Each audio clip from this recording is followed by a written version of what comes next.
இது களத்தில் விஜய் வந்ததுனால மற்ற ஸ்டார்களோட வேல்யூ தெரியலையா, அப்படி பார்க்கலாமா?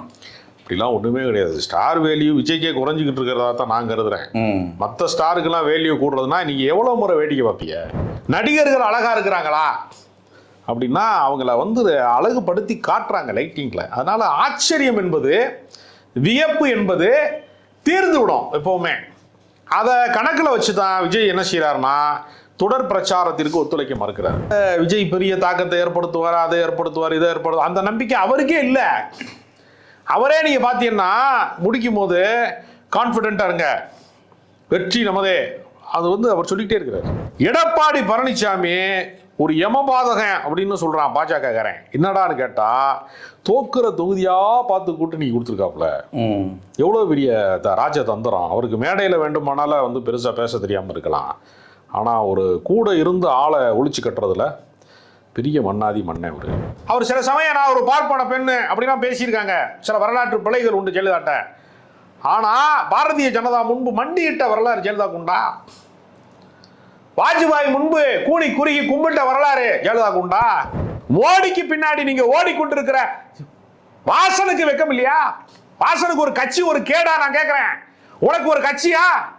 உனக்கு ஒரு காங்கிரஸ்ங்கிற பேர் ஒரு கேடா? உனக்கு மூப்பனாரின் பேரை குலத்தை கெடுக்க வந்த கோடாரி காம்பனினே, இதை விட ஒரு வெக்கக்கடை என்ன இருக்கு? பேசுறது தமிழ் தேசியமும் கிடையாது. பார்ப்பன கடப்பாறையை கொண்டு திராவிட கோட்டையை என்னைக்கு உடைப்பேன் நீ சொன்னியா அன்னைக்கு நீ கோடாரி காம்பனி காட்டி கொடுக்குறவன். நீ எட்டப்பே வம்சத்தை சேர்ந்தவன். உனக்கு வந்து தமிழ்நாட்டில் எந்த இடமும் கிடையாது.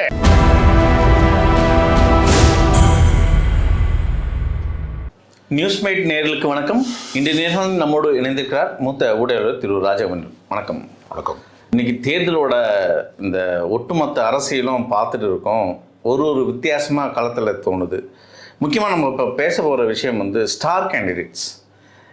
எல்லா தொகுதிகளிலும் ஸ்டார் கேண்டிடேட்ஸ் ஒரு வேல்யூபுளாக இருந்தது. நீங்கள் கடந்த காலத்தில் பார்த்துருப்பீங்க, ஒரு தேர்தல் வந்து ஒரு ஸ்டார் கேண்டிடேட்னா அங்கே பிரபலமாக பிரச்சாரங்கள் நடந்துகிட்டு இருக்கும். ஆனால் இந்த முறை அந்த பிரபலங்களை யாரும் பார்க்க முடியறதில்லை. ஒரு தோய்வடைந்த தேர்தல் பிரச்சாரமாக இருக்குது. என்ன நடக்குது இங்கே? இல்லை, அப்படிலாம் நம்ம சொல்ல முடியாது. எப்போதும் போல தேர்தல் களம் வந்து பரபரப்பாக தான் இருக்கிறது. முன்பெல்லாம் ஊடக வளர்ச்சி இல்லாத காலத்தில், இவ்வளவு தொலைத்தொடர்பு சாதனங்கள் எல்லாம் இல்லாத காலத்தில், காணொலி காட்சிகள் இதெல்லாம் வந்து சோசியல் மீடியாலாம் இல்லாத காலத்தில் ஒரு நடிகனை பார்த்தது ஆச்சரியமாக இருந்துச்சு. இப்போ வந்து விஜய் வந்து கன்னியாகுமரியில் பேசும்போது நம்மளும் லைவில் பார்க்க வேண்டியிருக்கு. அவர் உளர்றதை அங்கே இருக்கிறவனும் கேட்குறான், நம்மளும் கேட்குறோம். அப்போ பரவலாக்கப்படுகிற போது ஸ்டார் வேல்யூ அப்படிங்கிறது வந்து என்ன ஆயிரும்னா உங்களுக்கு நாள் ஆக ஆக அது நீர்த்து போயிடும். அதைத்தான் நம்ம அப்படி தான் பார்க்கலாம். இது களத்தில் விஜய் வந்ததுனால மற்ற ஸ்டார்களோட வேல்யூ தெரியலையா, அப்படி பார்க்கலாமா? அப்படிலாம் ஒன்றுமே கிடையாது. ஸ்டார் வேல்யூ விஜய்க்கே குறைஞ்சிக்கிட்டு இருக்கிறதா தான் நான் கருதுறேன். மற்ற ஸ்டாருக்கெல்லாம் வேல்யூ கூடுறதுனா நீங்கள் எவ்வளோ முறை வேடிக்கை பார்ப்பீங்க? குஷ்பு பிரச்சாரத்துக்கு வந்தாங்க, முன்னாடி வடிவேலு பிரச்சாரத்துக்கு வந்தார், ஒவ்வொரு சரத்குமார் வந்தார். இப்போ சரத்குமாரை நீங்கள், அதாவது விஜயகாந்த் சொன்னது ஒரு உண்மையான விஷயம் என்ன அப்படின்னா, நடிகர்களை திரையில் பார்க்கிற வரைக்கும் தான் வியப்பு இருக்கும், ரசிப்பான், கொண்டாடுவான், ஆச்சரியப்படுவான். திரையில் பார்க்குற நடிகனை தரையில் பார்த்துட்டான்னா அவனுக்கு வியப்பு தீர்ந்துடும்.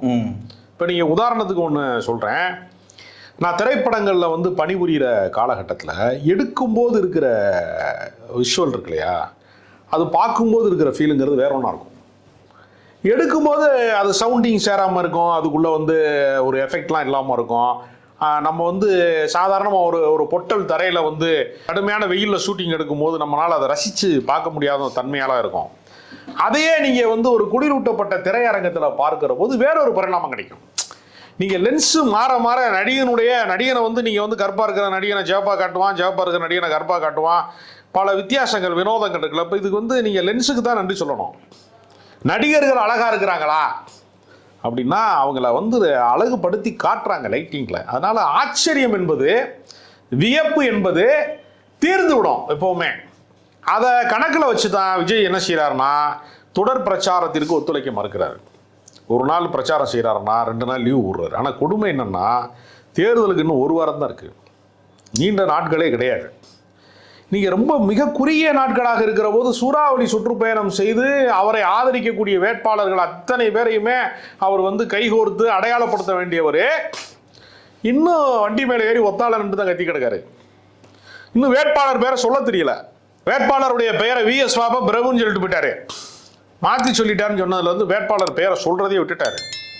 அதனால அரசியலினுடைய அரிச்சுவடி தெரியாமல், அடிப்படை தெரியாமல் நீங்கள் வந்து திடீர்னு நீங்கள் இந்த மாதிரிலாம் வந்தீங்கன்னா, முன்னாடிலாம் என்ன பண்ணுவாங்கன்னா, பிள்ளையார் பால் குடிக்கிறாருன்னு கிளப்பி விட்டாங்க ஒரு டைம்லாம். திடீர்னு சில சாகசங்களை வந்து இவங்க சொல்லுவாங்க. அது மாதிரி வந்து உங்களுக்கு திடீர் அரசியல்வாதியாக விஜய் வந்ததில் ஒரு இளைஞர்களுடைய ஒரு சிறு கூட்டத்துக்கு வேணால் அது உற்சாகம் அளிக்கலாம். ஒட்டுமொத்த வாக்காளர்களையும் அவர் கவர்ந்து விட்டார் என்று சொல்வது அப்பட்டமான கற்பிதம். இல்லை, அரசியல் களமே மாறி போச்சு. அதாவது வெறும் ரசிகர்களோ இல்லை மக்களோ மாறல, ஒட்டுமொத்த அரசியல் களமே மாறி இருக்கு அப்படின்ற ஒரு பார்வை இங்கே இருக்குது. என்னென்னா, நீங்கள் கடந்த காலத்தில் பார்த்துருப்பீங்க, ஜெயலலிதாவாக இருக்கட்டும், தலைவர் கலைஞராக இருக்கட்டும், எங்களோட பிரச்சாரமெல்லாம் ஒரு பேசும் பொருளாக இருக்கும், ஒரு மேடையில் பேசும் பொருளாக இருக்கும், வார்த்தைகள் வந்து வரும், மக்கள் அதை கேட்குறாங்க. இன்றைக்கி வந்து ஒரு பொலிவிழந்து இருக்கிறது. விஜய் மட்டும்தான் ஃப்ரேமில் இருக்காரு. விஜய் மட்டும்தான் ஃப்ரேம் இல்லை. இப்போது களத்தில் ஸ்டாலின் அவர்கள் இருக்கார், எடப்பாடி அவர்கள் இருக்கார். முக்கியமாக இவங்களோட பேச்சுக்களில் வந்து ஒரு பெரிய ஒரு மாற்றத்தை காணுமே. அப்படிதான். அப்படிலாம் கிடையாது. நீங்க வித்தியாசமான முறையில் வந்து வாக்காளர்களை அணுகுவதில் நம்பர் 1 ஸ்டார் வந்து ஸ்டாலின் தான். ஒரு நாள் திடீர்னு மெட்ரோவில் ஏறுறாரு 7 மணிக்கு. மெட்ரோ மொத்தத்துக்குமே ட்ராவல் ஆகுறாரு, அப்படியே கும்பிட்டுக்கிட்டே போகிறாரு. திடீர்னு போனீங்கன்னா நடைபயிற்சி வாக்கிங் போகிற இடத்துல பூங்காக்கல்ல போய் வாக்கு கேட்குறாரு. பரமக்குடிக்கு பொதுக்கூட்டம் போகிறவர் அங்கே வந்து வாக்கிங் போய் ஓட்டு கேட்குறாரு.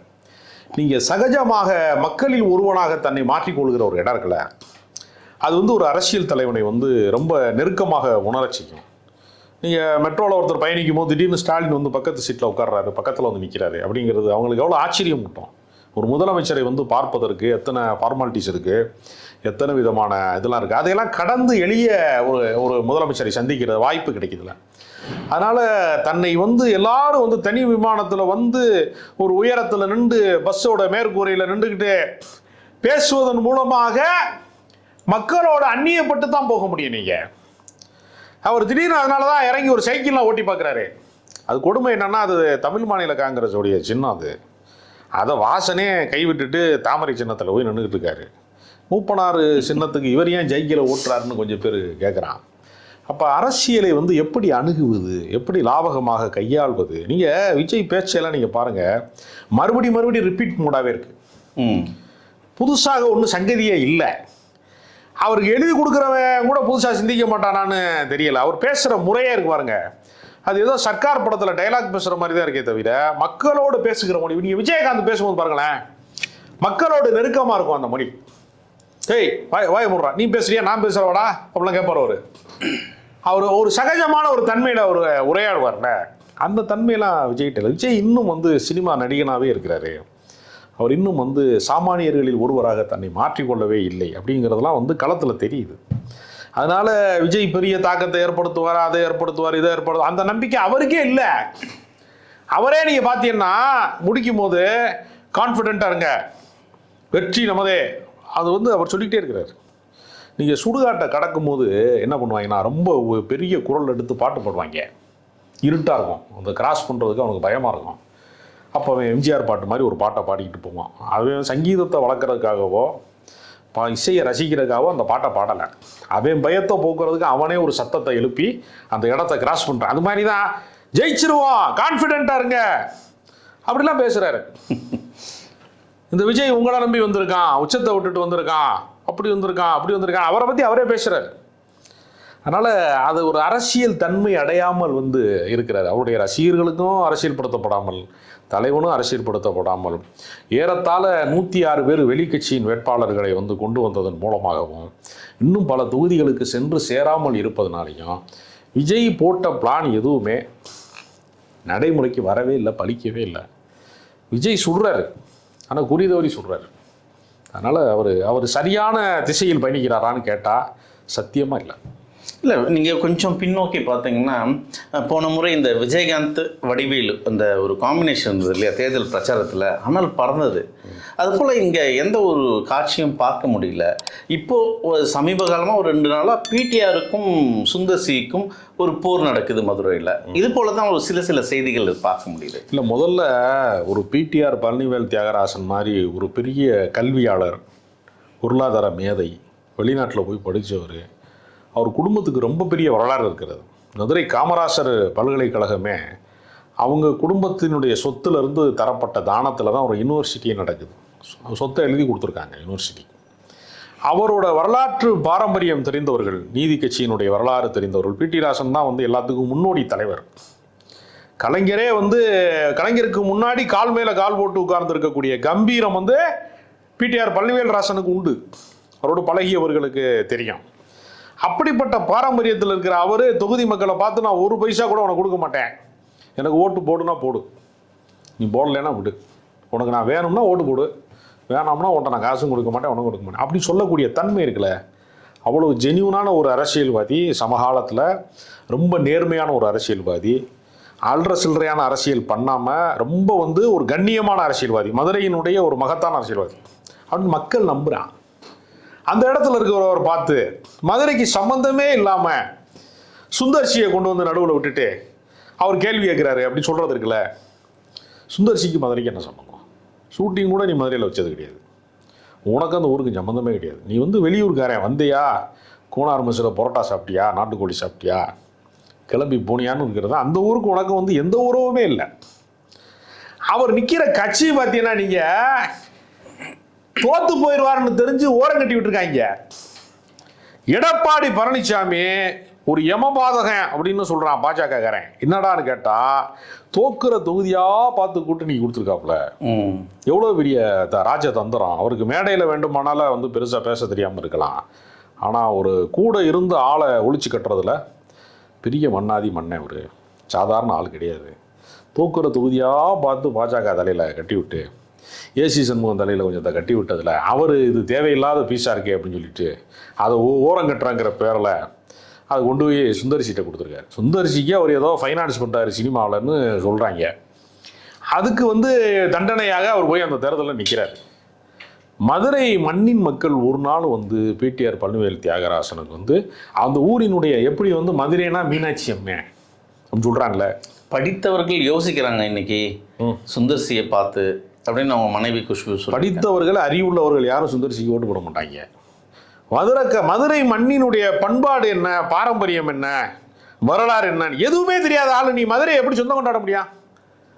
மதுரைக்கு வந்து ஒரு நிரந்தர காமெடியனாக வடிவேலுக்கு பின்னாடி செல்லூர் ராஜ் இருக்காரு. செல்லூர் ராஜ் வந்து ஒரு கூட்டத்தில் வந்து பாரத் மாதா கி ஜெயன்னு சொல்றாரு அப்படிங்கிறான். அண்ணா பேரில் கட்சி வச்சுக்கிட்டு அண்ணாவை வந்து கொடியில் பறக்க வச்சுக்கிட்டு அண்ணா உருவாக்கின திமுகவை கலைஞர் வந்து வழிநடத்தலை, அதை விட சிறந்த கட்சியாக நான் வழிநடத்த போகிறேன்னு உருவாக்கப்பட்ட அண்ணா திமுகவில் இருந்துக்கிட்டு நீ பாரத் மாதா கி ஜெய் சொல்லலாமா? நீயே நான் வந்து திருப்பரங்குன்றத்தில் தீபம் ஏற்றுற பஞ்சாயத்தில் நானே கலவரத்துக்கு முன்னாடி வந்து நிற்கிறேன்னு சொல்லி ராஜன் செல்லப்பா சொல்கிறாருன்னா, கங்கா கொஞ்சம் கொஞ்சமாக சந்திரமுகியா மாறிட்டான்னு சொன்ன மாதிரியே அதிமுக பாஜகவாக மாறிவிட்டது. இதை முதல்ல அதிமுக தொண்டர் ஏற்றுக்கொள்வானா? தொண்டர்களுடைய மன்னிப்பார்களா? முதல்ல எம்ஜிஆர் இதை மதவாத கட்சியாக நடத்தினாரா?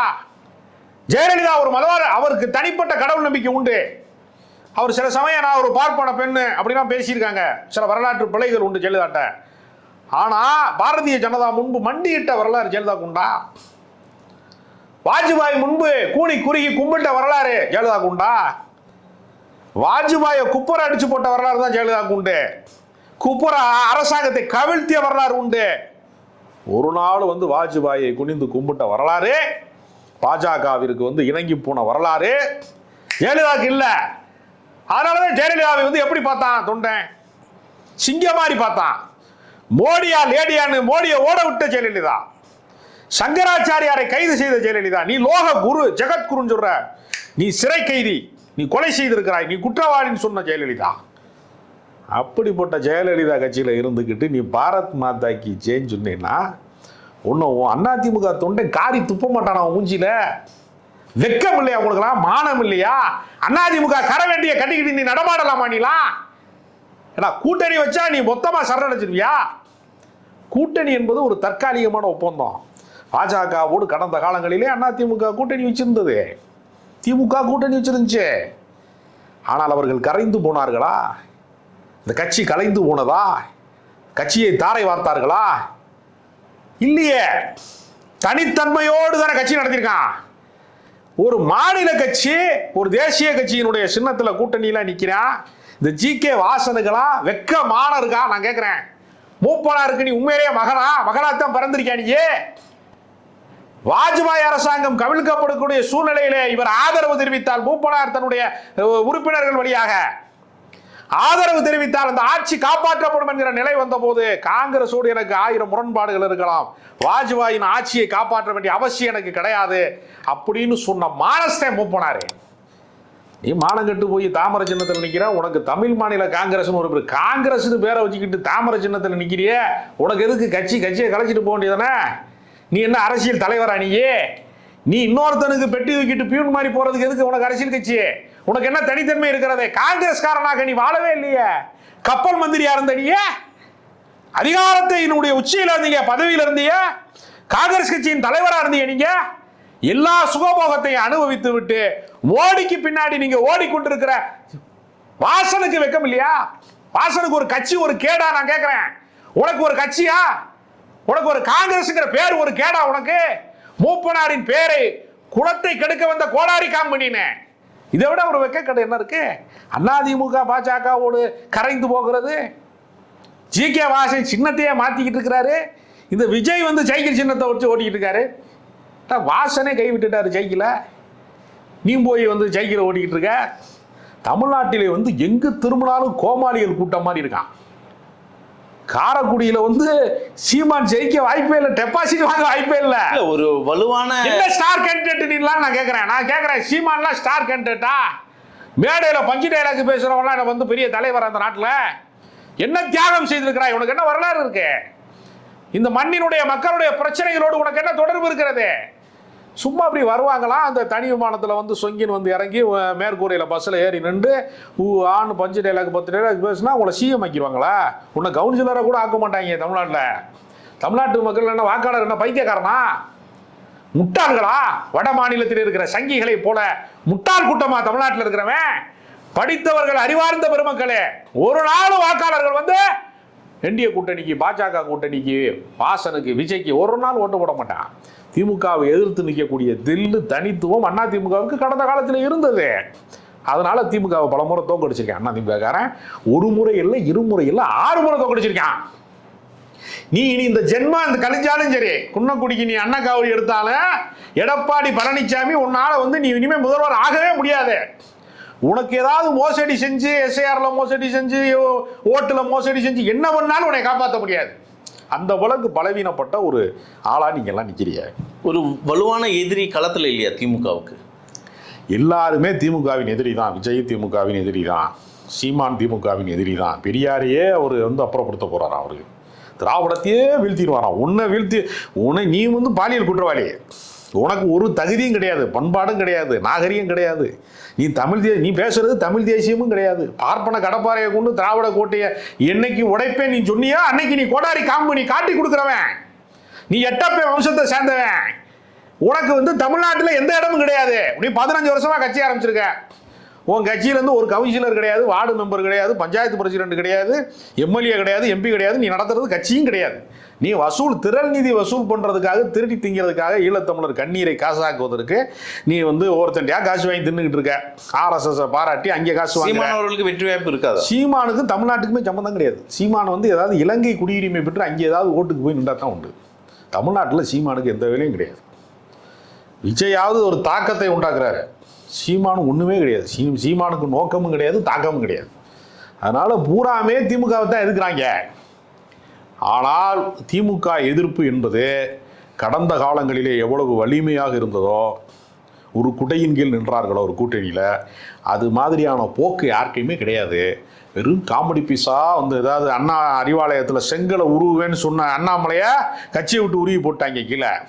அவரை பார்த்து செல்லூர் ராஜு சொல்றாரு, முத்துராமலிங்க தேவர் மாதிரி இருக்கிறாரு அண்ணாமலை. டேய், முத்துராமலிங்க தேவருடைய ஆதரவாளர்கள் உனக்கு ஓட்டு போட மாட்டாங்க. செல்லூர் ராஜா இனிமேல் ஆட்டையில் சேர்த்துக்க மாட்டாங்க. நீ ஏற்கனவே நீ தர்மாகோலை தர்மாகோலை வச்சு நீ காமெடி பண்ணவேன், உன்னை ஏற்க மாட்டார்கள் இனிமே. முக்கியமாக இன்னொரு ஸ்டார் இங்கே இருக்காங்க, தமிழ்நாட்டோட ஸ்டார் அப்படின்னு 2 மாநிலத்துக்கு ஒரு ஆளுநராக இருந்தாங்க, தமிழிசை சவுந்தரராஜன். அவங்களோட வெற்றி வாய்ப்பு எப்படி இருக்கும்? மயிலாப்பூரில் அது பிராமண சங்கத்தில் தீர்மானம் போடுறாங்க. எங்காலு பார்ப்பனர்கள் யாரையாவது சீட்டு கொடுத்து நிப்பாட்டணும் அப்படின்னு இங்கே போய் ஒருங்க நிற்கிறாங்க. யார் இந்த மாதிரி ஐடியா கொடுக்குறாங்கன்னு தெரில. மறுபடியும் அவங்கள ஆளுநராக தான் ஆக்கணும் அப்படின்ட்டு உதயநிதி ஸ்டாலின் பேசுகிறார், தைரியமாக பேசுகிறார். மயிலாப்பூர்லேயே பாஜக தோற்கும் அப்படிங்கிற நிலைமையை அவங்க கேண்டிடேட் மூலமாக அவர்கள் நிறுத்தியிருக்கிற வேட்பாளரின் வழியாக அங்கே ஒரு தடுமாற்றம் இருக்கிறது. இல்லை, அங்கே ஏற்கனவே இருந்த கவுன்சிலரே திமுக பக்கம் சாயிறாங்களோ அப்படின்ற ஒரு பார்வை இருக்குது பார்க்குறீங்க. ஆமாங்க, வேற என்ன செய்வாங்க? தமிழ்நாட்டில் அரசியலில் தலையேலா நின்று தண்ணியை குடித்தாலும் ஒன்றும் நடக்க போகிறது இல்லைங்க. தமிழ்நாட்டு அரசியல் என்பது திராவிட இயக்க அரசியலை தாண்டி ஒன்றுமே செய்ய முடியாது. இந்த கோழி முட்டையில் புல் பிடுங்குற வேலை தான் இது. அனாவசியமான வேலை, அது புல்லே பிடுங்க முடியாது. தமிழ்நாட்டு அரசியல் என்பது ஸ்டாலின் வேண்டுமா வேண்டாமா, திராவிட இயக்கம் தொடர வேண்டுமா வேண்டாமா தான் அரசியல். அது இன்னொரு திராவிட இயக்கத்தால் தான் இட்டு நிரப்ப முடியும். அந்த திராவிட இயக்கம் எடப்பாடி பழனிசாமி தலைமை ஏற்றதுனால, அவருடைய பலவீனத்தினால, அவர் பதவி ஆசையினால, அவர் செய்த துரோகத்தினால, சசிகலா போன்றவர்களை அவர் புறக்கணித்ததுனால, ஓபிஎஸ்ஐ கட்சியை விட்டு ஒப்பேத்தி கழட்டி விட்டதுனால, டிடிவி தினகரனையே சேர்த்தாலும் டிடிவி தினகரன் கட்சியில் இருக்கிறவன் சேர மாட்டேங்கிறானே. அவன் பூரா திமுகவுக்கு வர்றான், தாவேகாவுக்கு போகிறான், எங்கெங்கேயோ போகிறான். டிடிவி தினகரன் 8 வருஷமாக எடப்பாடிக்கு எதிராக கட்சி நடத்திட்டு திடீர்னு சிபிஐயில் கூப்பிட்டு ஜெயிலுக்கு அனுப்பிடுவாங்கன்னு பயந்து போய் திடீர்னு எடப்பாடி தான் முதலமைச்சர்னு சொன்னால், எதுக்கு 8 வருஷம் கட்சி நடத்துறேன்னு கேட்குறான்ல கட்சிக்காரன். எங்கள் 8 வயசு கூடி போச்சே ஒருத்தனுக்கும், அது திரும்ப கிடைக்குமா? அதனால் தமிழ்நாட்டு அரசியலிலே திமுகவுக்கு இருக்க ஒரே பிரச்சனை, தகுதியான எதிரிகள் இல்லை, தரங்கட்ட எதிரிகள் தான் இருக்கான், தகுதியான எதிரி இல்லை. ஸ்டாலினை நேருக்கு நேர் எதிர்கொள்வதற்கு, திமுகவை நேருக்கு நேர் எதிர்கொள்வதற்கு ஒரு வலிமையான எதிர்க்கட்சி இல்லை. எனக்கு வருத்தமே என்னன்னா, ஜனநாயகத்தில் ஒரு கட்சி மட்டுமே வலிமையாக இருப்பது என்பது ஜனநாயகத்துக்கே ஆபத்தானது. இப்போ தமிழ்நாட்டில் நடக்க போகிற தேர்தல் என்பது யார் எதிர்க்கட்சி வரிசையிலே அமரப்போகிறார்கள் என்பதற்கான தேர்தல் தான். இந்த ஆட்சி அப்படியே கண்டினியூ ஆயிரும். இந்த ஆட்சி அகற்ற முடியாது. 2வது இடத்துக்கு யார் வர போகிறா? எடப்பாடி இருக்கிறாரு, அதை கீழே தள்ளிவிட போகிறாங்களா இல்லையா? வேறு யாரும் வர்றாங்களா இல்லையா? இல்லை அவன் திமுக தான் தொடரப்போகுதா என்பதற்கான தேர்தலாக தான் நான் பார்க்குறேன். ஒரு கடைசி கேள்வி, அது பாஜக பக்கம் வைக்கிற விமர்சனம், இன்னும் ராகுல் அவர்கள் இங்கே இணக்கமாக இல்லை, தமிழ்நாட்டோட அரசியலை ராகுலுக்கு பிடிக்கல, காங்கிரஸ் திமுகவுக்கு சேர்ந்து பயணிக்கிறது ராகுல் பிடிக்கல ஒரு குற்றச்சாட்டு. முக்கியமாக இந்த எடப்பாடியே பாஜக யாரும் நம்பலையோ, ஏன்னா மற்ற மாநில முதல்வர்களாக வராங்க, கேபினெட் மினிஸ்டர் வராங்க, இங்கே தமிழ்நாட்டோட அரசியலில் அவங்களுக்கெல்லாம் என்ன வேலை இங்கே நடக்குது? இதெல்லாம் ஒரு கேள்வியாக இருக்குது. இல்லை, அது வர்றது நல்லது ஒரு வகைக்கு.